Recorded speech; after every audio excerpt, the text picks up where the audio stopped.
Hey folks, this is Matt once again. I'm actually doing this review right after I reviewed the first film, Candyman, which I really enjoy. And the whole reason I was reviewing these Candyman films is because a nice guy named Tony had sent me this, which is the Stream Factory Blu-ray of Candyman 2, Farewell to the Flesh. And just, this is what the disc looks like. This is what the front. Evil comes when you call his name. The back. This actually has, on the other side, pretty lame. I mean, it's cool that they did it, but I'm just saying they just did that because that's what it looked back in the day. So it's nice that you have the option. That was a cool thing for Stream Factory, but yeah, this one definitely looks a lot better.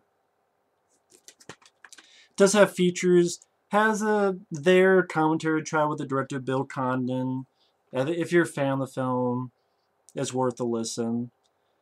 New interviews. You get a 10-minute interview with Veronica Cartwright, who had a supporting role in this as the lead character's mother.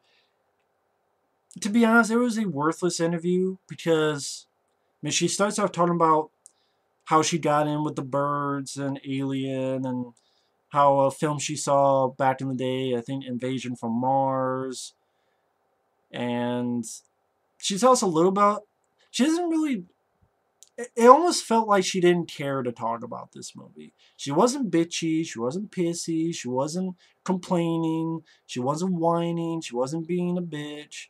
But just a vibe that I got, it didn't seem like she cared to talk about this movie. She talked about her death scene, working with the director before on a TV movie, and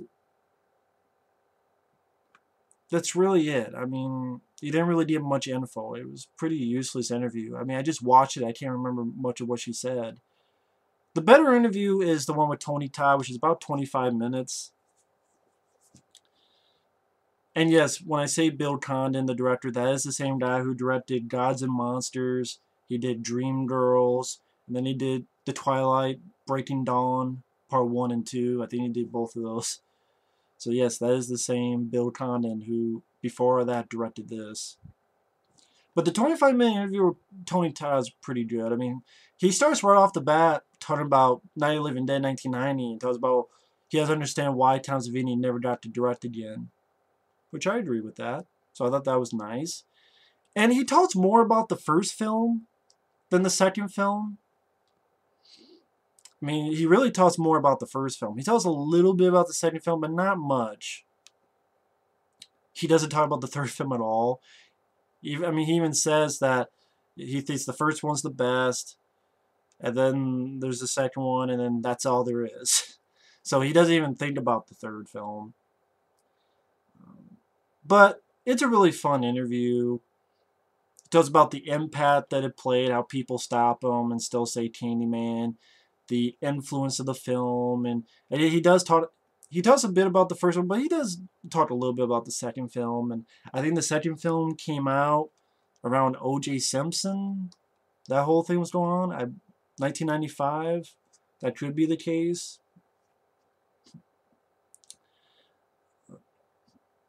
He he also tells a fun thing about how at one point they wanted to do Candyman versus Leprechaun, and he's talking about, now that would last like 5 minutes. No disrespect to Warwick Davis, but like, come on, man.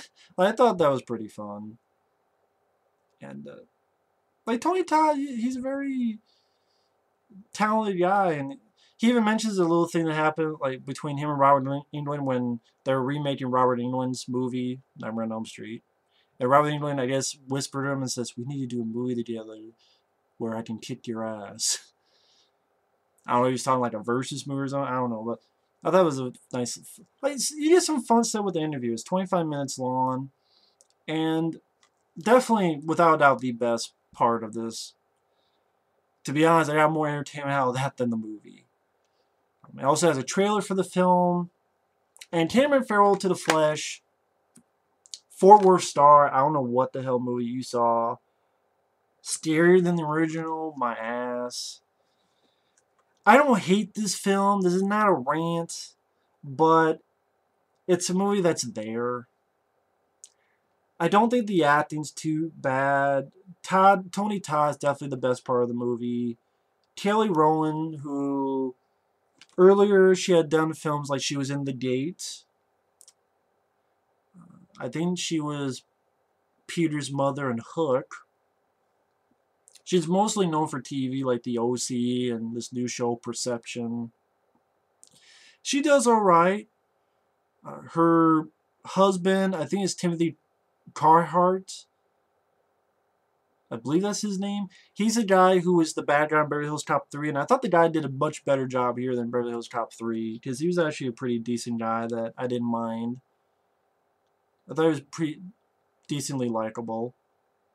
Veronica Cartwright, like I said, is the mother character.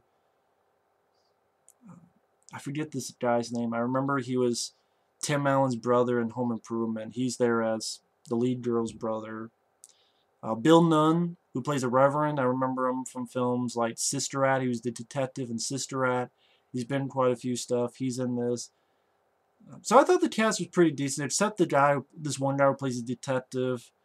I forget the guy's name, but the guy was a fucking overacting dumbass. Not just his character, but the actor just overacting his ass off, this male detective. Just so gung-ho, you're guilty, and just so, like, trying to chew the scenery and swallow so much makes me want to puke. But the film itself, it's alright. It doesn't follow the first film. It's like, but even Tony Todd said that. Even Tony Todd said that at the time he just went with the flow, but nowadays he would concentrate more about continuity. And even he said that this film it seemed like more of a retelling of the first film. And I think that's really a big reason why I thought it was there. Because I could just see the first film again. I mean, the little link you get with the first film is that the professor who is... Him and Tony Todd are the only people from the first film who are in this. Because this professor is the guy who told the legend to Virginia Madsen in the first movie. He's talking to a group of people about Candyman. He even talks a little bit about Virginia Madsen. There's a newspaper clipping and how she was so obsessed and she took over the persona, and even the projects thought that she was the Candyman. And this, when I reviewed the first film again, I'm like, wait a minute, I don't remember them thinking that at the end of the first film. What are you talking about? At least not by the end. President believed she was the Candyman? Really? I don't remember that by the ending of the first film. But of course, really, if you follow the first film, Candyman should be destroyed. And where's Virginia Madsen? But I guess she only doesn't follow that at all. So instead of Chicago, we're now in New Orleans during Mardi Gras season. And this guy, who is our lead character's brother, is talking to his professor, saying, because back in the day their dad was killed, and the brother believes in Candyman. They get into a fight. Professor goes to the bathroom. He gets killed by Candyman. Lead character is a school teacher, and her mother is a little bit of an alcoholic, which I don't know why. They just remind me of Nightmare on Elm Street, because you had a character who had a mother who was keeping secrets. And I'll just jump forward. You find out that our lead character is a descendant of the woman that, not the woman, but her baby that she had with Candyman when he died back in the day, and their descendants, and that's why. Even though in the first film, Tony Todd was saying, it was always you, Helen, it was only you. Until the sequel, now it's only this girl. It was descendant, but yeah, it's a love story. So I'm thinking, well, wait a minute, if she's a descendant of Candyman's child, wouldn't that be incest? Like, it looks like he wants her as a lover, but it's a descendant of your kid, Candyman. Isn't that incest? But I guess if you murder people, incest is okay. I don't know.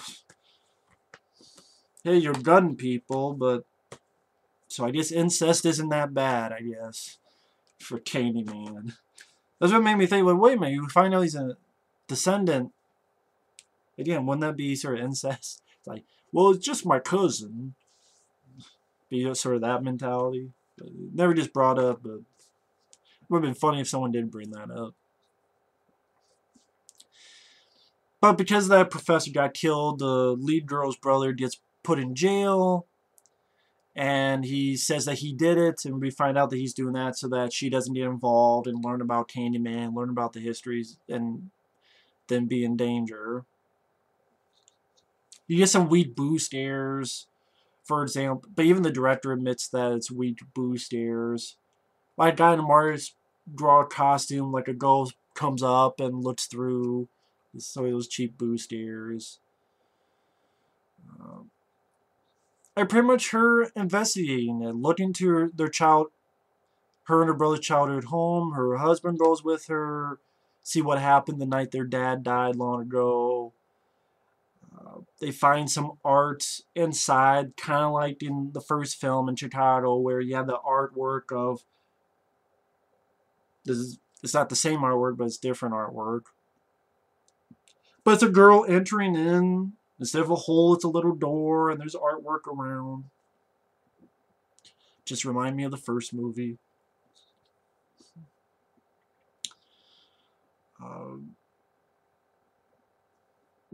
Again, she's a school teacher.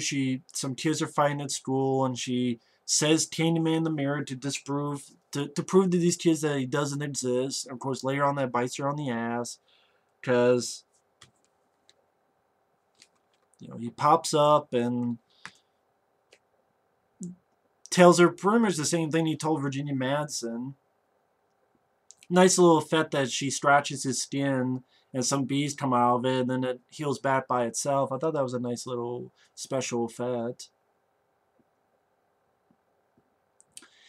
And the husband gets killed, which again, I thought the guy who played the husband, who was the bad guy in Beverly Hills Cop 3, I thought he did a decent job in this. And of course, again, the cop who's questioning her being such an over-the-top asshole. I understand he's supposed to be an asshole, unlikable, but he's just over-the-top. There's just... Director, can you tone him down a little bit from this? I mean, definitely the weakest actor in the cast is the detective guy. There's a female detective. She does fine, but the male detective, just horrible. And she's getting these visions, like she has a vision that her mom's throat gets slit. Finds out that one of the kids from her class that she teaches is missing. And his father, Bill Nunn, who's a reverend, is giving her some information about Candyman, who he really is. But it's like, we already know who he is in the first movie. He's the son of a slave. They poured some honey on him. Bees killed his ass. They cut his hand off. We already know that. You're retelling a legend we already fucking know. You're not telling us anything different. We already know it. We got everything we need to know about Candyman in the first movie. What, you're telling it again as if we're idiots, or we didn't see the first film, but we did. That's why the fuck you're seeing a sequel. I guess some... Fuck it. Pretty much leads up to, oh, there's this mirror. Break the mirror, break the curse. And she tosses this other guy. He gets attacked by bees, and even gets thrown through a wall. Detective still thinks this girl did it. I'm like,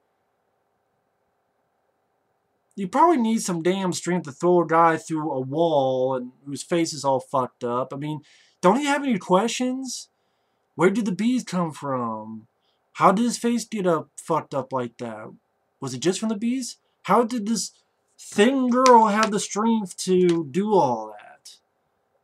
Hell, even her husband who gets gutted, don't you need some fucking strength to do that shit? I don't think this woman has that kind of strength. What, you think she's taking fucking steroids in her spare time and hiding it from everybody? These fucking steroids that the Super Chuds Ninja Turtles from the 2014 movie take? Fucking juicers? All four of those fuckers in Super Chuds are all juicers. Like Ivan Drago, but Ivan Drago beat their ass. They're all juicers. But anyway, Cayman's still fucking with her, lets her know that she's pregnant with a daughter.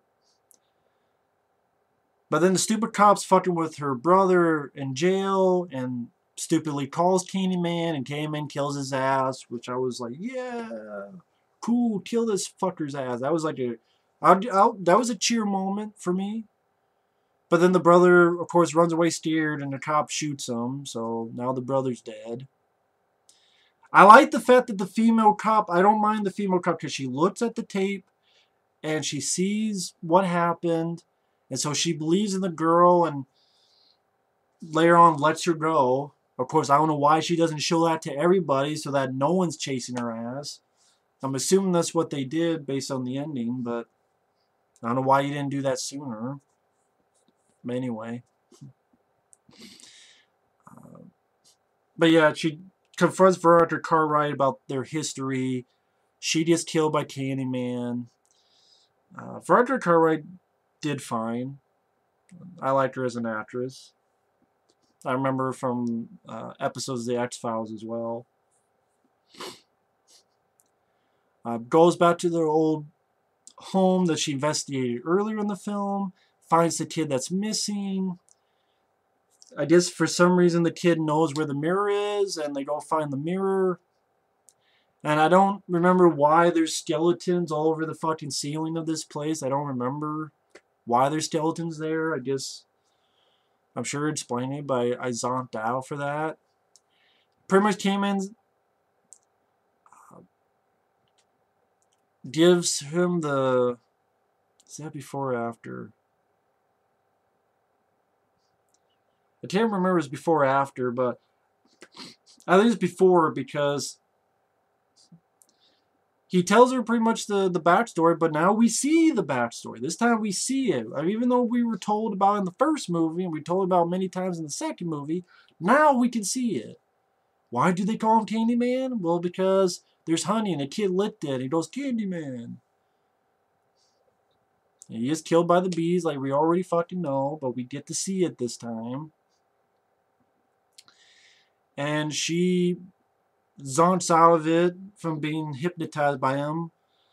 There's a big old flood. So I guess instead of a bonfire in the first film, it's a flood in this film. And she takes the mirror, breaks it. Candyman breaks apart in some pretty crappy CGI. Because he like turns the glass and pieces break off. Pretty crappy CGI. I mean, granted, it's a low budget film in 1995. So it's not the worst CGI I've seen, but it's not that good either. It really isn't. Definitely more hopeful ending than the first film. I'll give it that, because she gets out of there safe and sound with the kid, and you can tell it's a long time later because now her baby's been born and grown up. And they're looking through photos, and the little girl's like, "What's that?" It's a picture of Tony Todd, and she's like, "Oh, that's I forget what the girl's name, her father, and when you get older I'll tell you a story about him." But even though she leaves, for some reason this little girl, even though she didn't know who that was, for some reason she knows the Candyman thing. She knows to count 5 times in the mirror at Candyman. I don't know how the hell the little girl knows that. But before she finishes, the mom stops her, and then the movie ends. So not really a sequel bait ending, but I guess you could. Well, they did another one, but they probably won't explain it. I thought the acting was alright. Like, the lead girl did alright. She wasn't as good as Virginia Madsen, but she did alright. Some decent kills. Vicious kills by Candyman, Tony Todd. Tony Todd does a good job.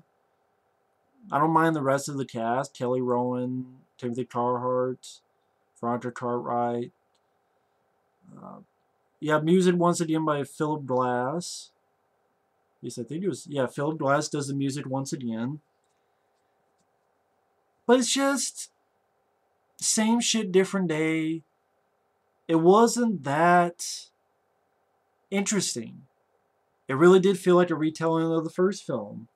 Except you put in It's in New Orleans Mardi Gras, and you put more of, well, she's a descendant of Candyman. So they're related by blood. I'm like, so you're related by blood and you're treating her like you want to love her. Again, is that incest? Inbreeding, I should say. Inbreeding. Isn't that what that is? But again, I guess when you have a hook for a hand and you got killed in your spirit, you don't give a shit about that. It wasn't scary. Nothing in this movie gave me an impact like the first film, where the guy finds the kid on the ground screaming in pain, crotch bloody, and it goes to the bloody ass toilet, or when the psychiatrist got killed and then came and flies back. None of the scenes in here gave me that visceral jolt. It was, in a way, more of the same. Didn't have that vibe to it like the first film did. I don't know, because they shot in Chicago and it just gave more of that certain vibe that this was missing. And Tony Todd's good, but it just, I think Clive Barker was a fan of the movie. Movie whole. One heck of a scary movie. I don't get that. Nothing that, it's not a scary film. I mean, I didn't hate it because there's nothing that pissed me off. It's nothing. It was like a time waster that you're watching. But it was one of those I'm watching, but then I'm piddling around on the computer. And then I'm like piddling around the computer, like, oh, yeah. But I keep doing this. Like, I'm TV, computer. Okay, checking my emails. Like, I wasn't drawn in. I wasn't too interested in what the fuck was going on. And at the end, most of the legend we already knew about. Except you had some ancestor stuff that just wasn't intriguing to me. Didn't give a flying fuck. And the characters weren't fantastic. And it really did feel like a retelling of the first movie. Not verbatim, dot for dot. Like, I'm not going to say it's a remake of the first movie, but it did feel just too much like a retelling of the first movie. And it just, maybe that's part of it too. It didn't really bring much fresh air into it as a sequel. It just seemed like an unnecessary sequel. That's really the best way to put it. It's an unnecessary sequel. It's not an awful, it's not one of the worst films of all time. It's not one of the worst sequels of all time. But it's just an unnecessary sequel that didn't need to be made other than money. And it didn't really have the entertainment value of it as well. There are a lot of sequels I love. Halloween 2 and 3 and 4. Friday the 13th sequels. Nightmare on Elm Street 2 and 3 and 4. And Wes Craven's New Nightmare. There's a lot of sequels I enjoy, but those are more entertaining than this. I didn't really find much entertainment. I didn't find much scares. I found a couple of good, decent kills and gore effects. Nice performance by Tony Todd. The cast is alright. And decent score by Philip Glass. But it is definitely one of those things that I could just go watch the first film. I really could. Just, this one didn't really bring much to the table. Not story-wise, not really anything else-wise. I mean, even kill-wise. Cool to see Tony Todd again, but you just see the kill. It's not like it's, oh, the most wildly imaginative kills going in that route either as a slasher sequel. It's there. It's there. But anyway, thanks for watching. Take care, and we'll see you later. Bye-bye.